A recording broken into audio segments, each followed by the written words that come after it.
Hey there, you're watching Bare Knuckle Binder. Welcome to the channel. Here's one you've all been waiting for. This here is Mr. Neef's truck. Now, if you never seen this truck before, never watched the channel before, quick introduction. This is a 1959 International Harvester B120 4x4. This truck spent the golden years of its life in the panhandle town of Pampa, Texas. It was owned and operated by a man named Rusty Neef. Now, Mr. Neef was a welder and an artist, and this was his mobile welding rig. Now, there's some extremely cool history surrounding this truck that I'll get into later, but first, I have to get to work on this thing, or else really I'm just sitting around telling stories.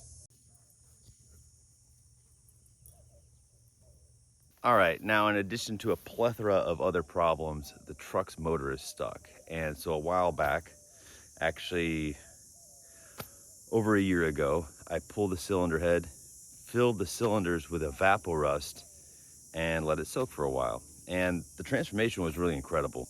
The EvapoRust took all the rust off the cylinders. I didn't get it unstuck. So one thing led to another. The truck sat for a long time, over a year, with some EvapoRust still in the cylinders, especially number 3.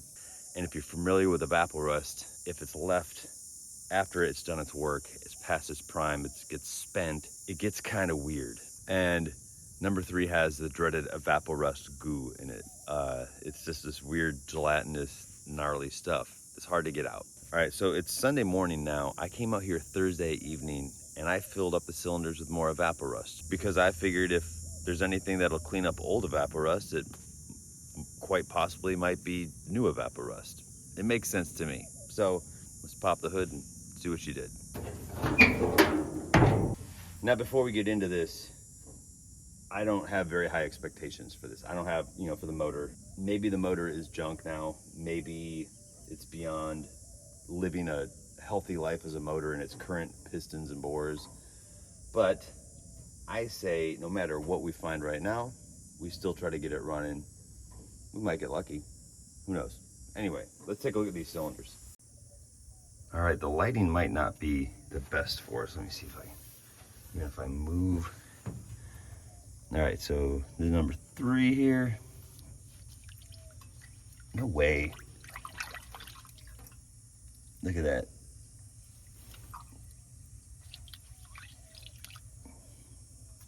Cleaned it right up.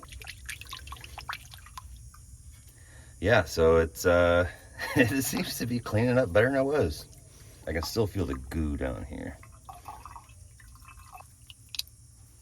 That's the goo, but it's actually letting go. It's soft. So picking off the stuff off the top of that piston with my fingernail right now. Trying to figure out if it's damaged or no. It's just junk sitting on top of it. Look at that cylinder wall, that looks nice. So I went through and I cleaned this all up.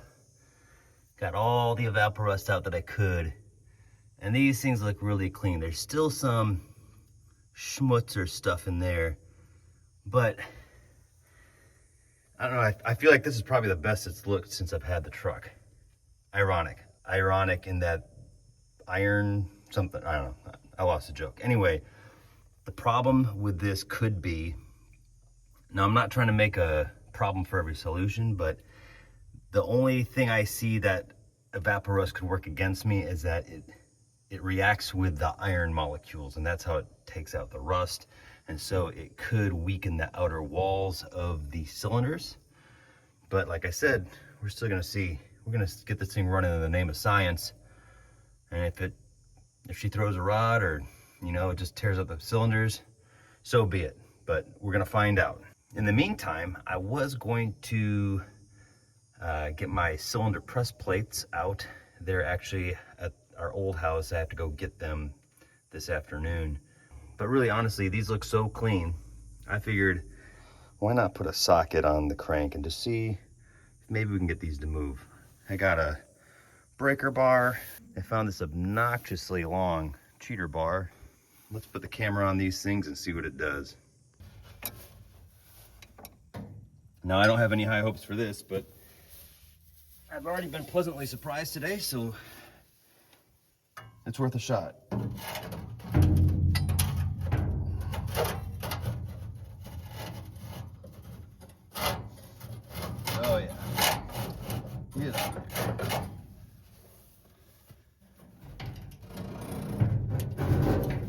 think this hood's working against me.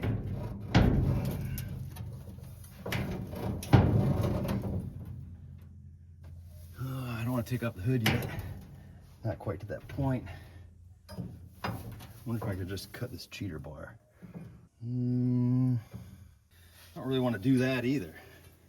Let's see what else we got. The grills on these trucks are actually pretty easily removed. So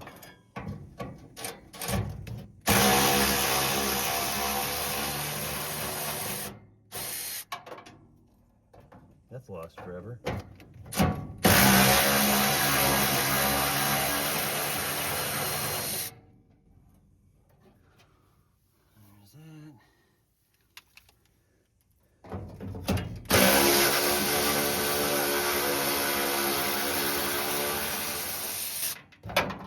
And that one's lost forever too.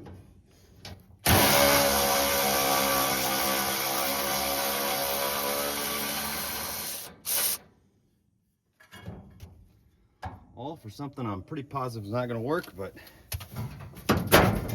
okay, it's out.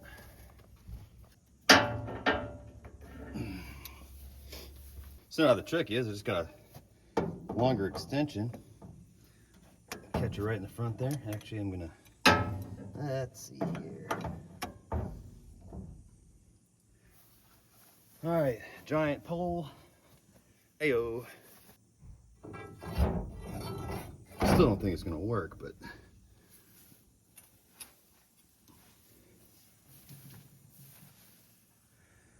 all right, watch those cylinders.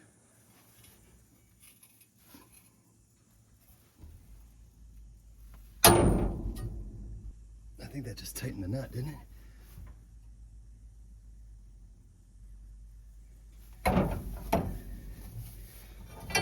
Yeah, I don't think she's gonna move. I'm gonna have to use the plates on this. Oh well, no love lost. All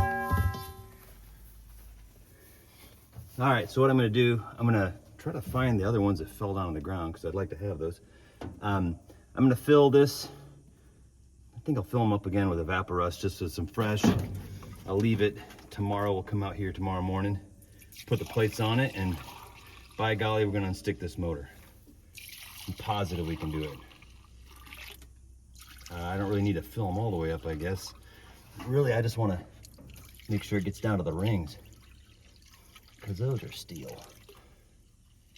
So that's empty. Okay, well, check back in tomorrow.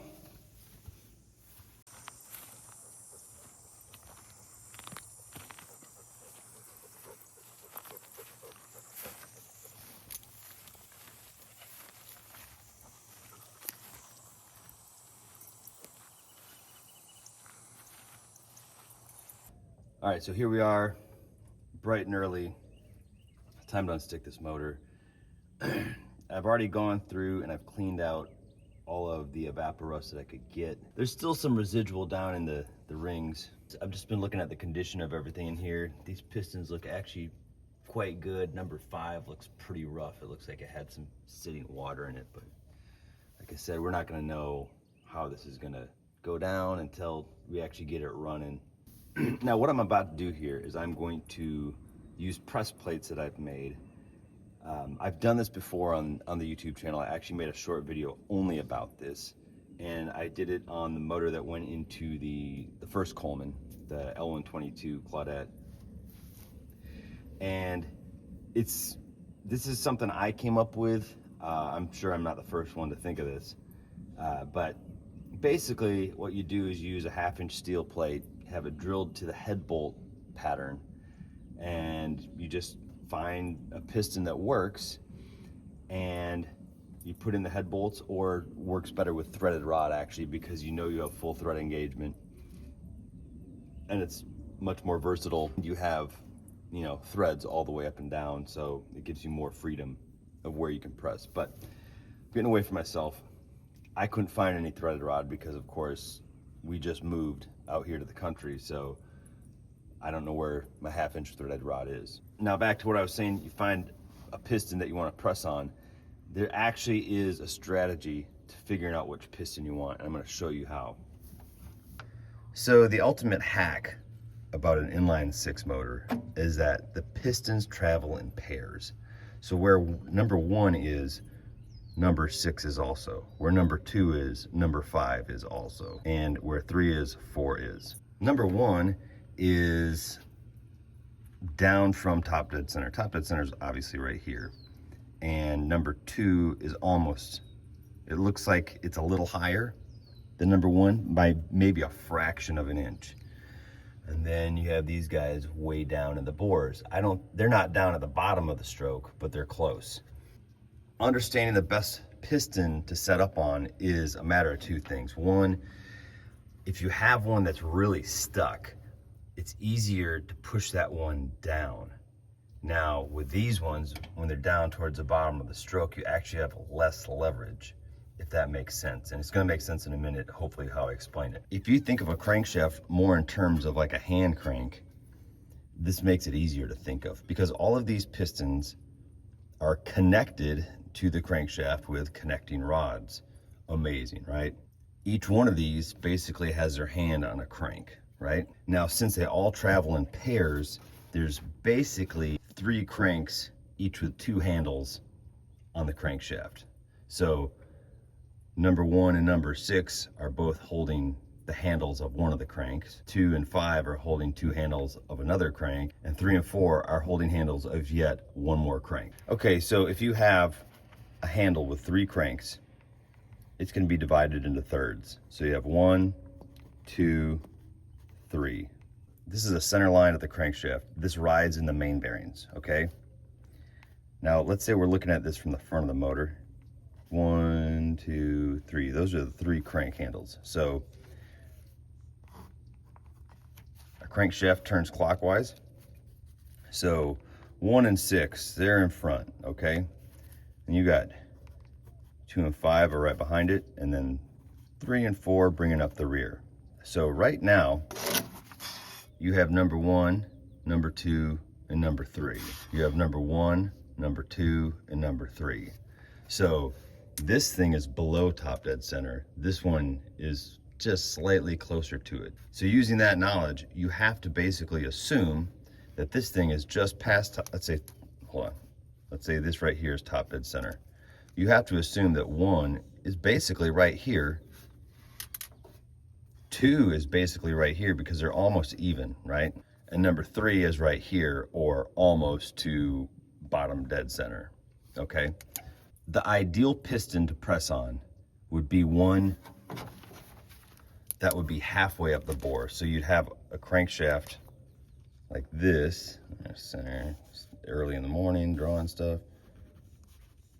If you had a crankshaft like this, right? And so one of these was, now this is a terrible illustration, but how about like that? All right, so if you had one that one was way up by the top, one was halfway up the bore, and one was down towards the bottom, you'd grab that one that was halfway down the bore, because then you're pushing from the top. So quick illustration, you'd have a piston. I'm drawing this while I'm looking in the camera, not at my hand, so this might get weird. Piston here, connecting rod here. So it's pushing there, and you can see this would be your fulcrum, so you have the most leverage pushing on one that's halfway down.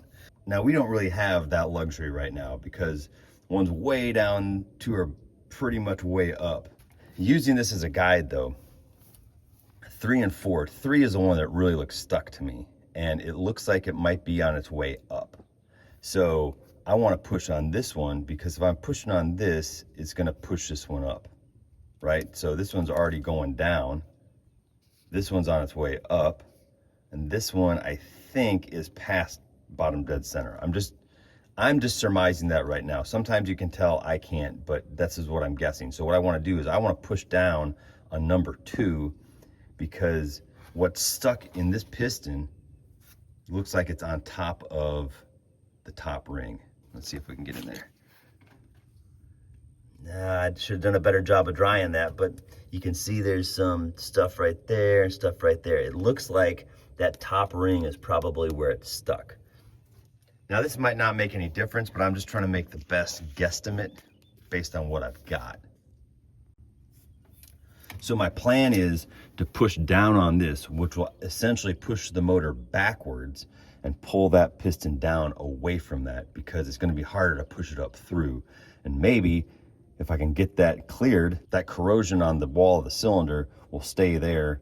The piston will go down and maybe I can clean it off easier. I don't know. We'll see. But anyway, let's get to the process at hand.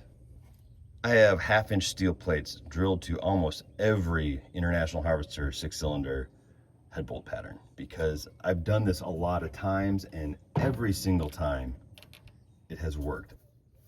That's a lie. I gotta take that back. It has not worked every single time. I made a video about doing this, just about doing this, like I mentioned. I'll put a link in the description. But I had comments about how, you know, this was hard on the motor or whatever. This is probably the easiest way to unstick a motor. The least, there's no impact, and you're just using a crankshaft like the motor does. You know, if this damages your motor's already damaged.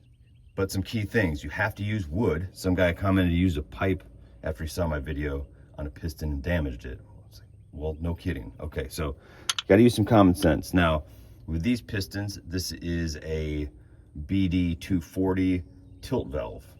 A BD 240 straight valve would be the same, in that you'd have to use either carve up the wood block to match the top of the piston or have a spacer block right there. So that sits right here, right?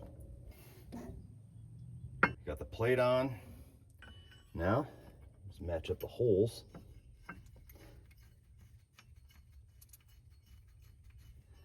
Now when you're doing this, threaded rod is really better for this, because like I said, it's more versatile.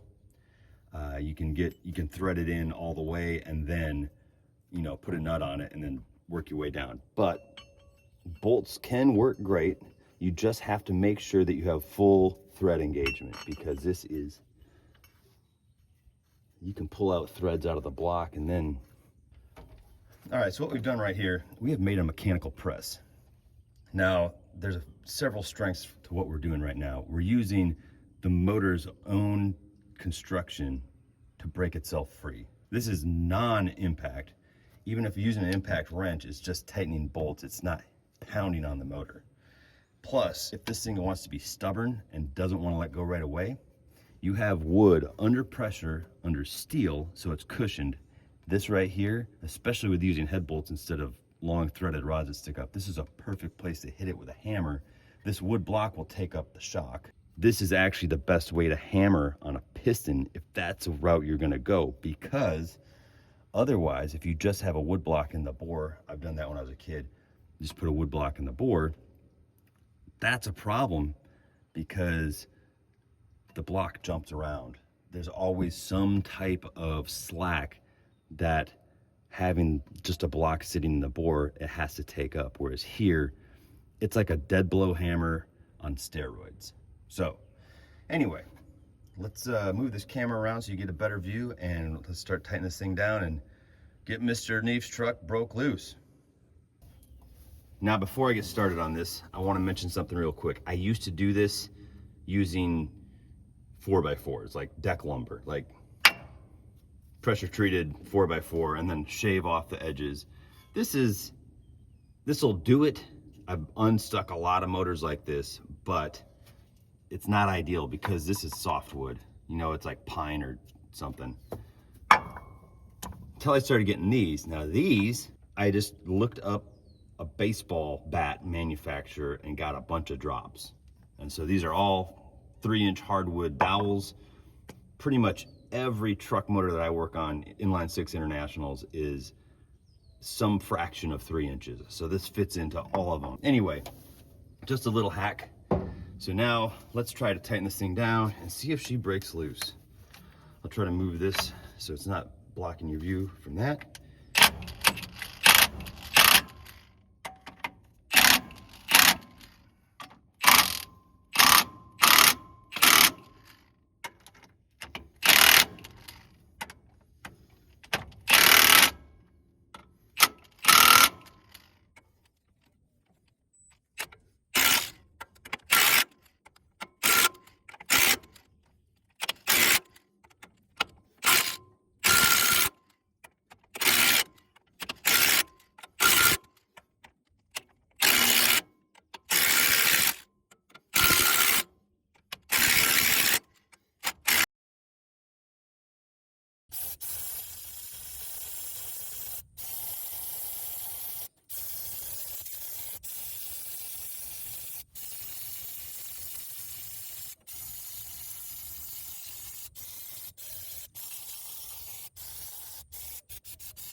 Free all.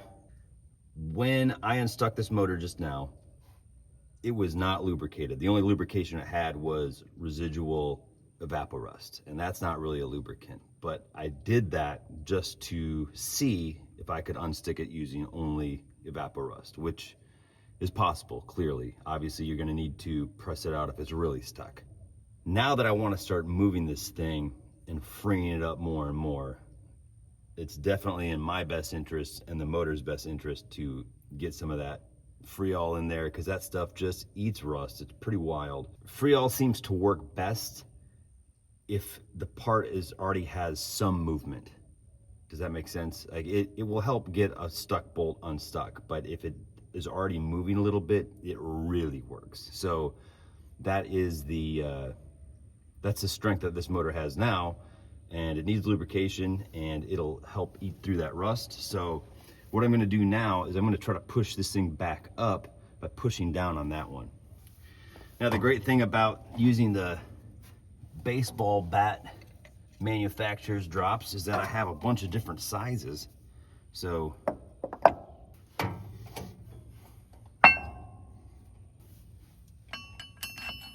not long enough.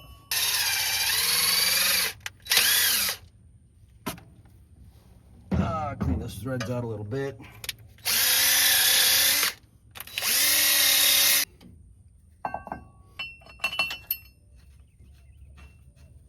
This might need a little longer one. I think this one might be just about perfect. I think this one might be perfect. Big disadvantage of using head bolts is that you can run out of thread or not have enough thread engagement.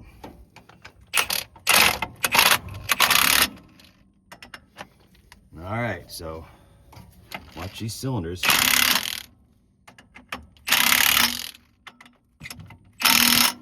right, now she's tightening up. She's about to do stuff.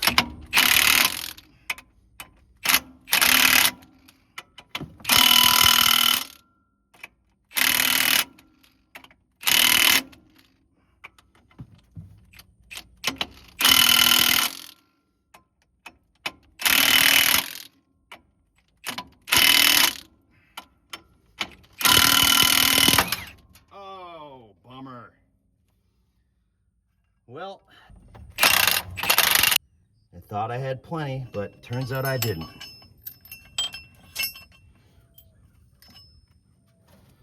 Well, here we go. I've never seen that before. So, bummer.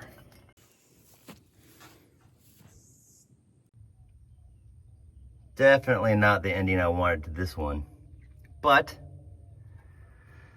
it is what it is. I think the reason I'm the most bummed about this is that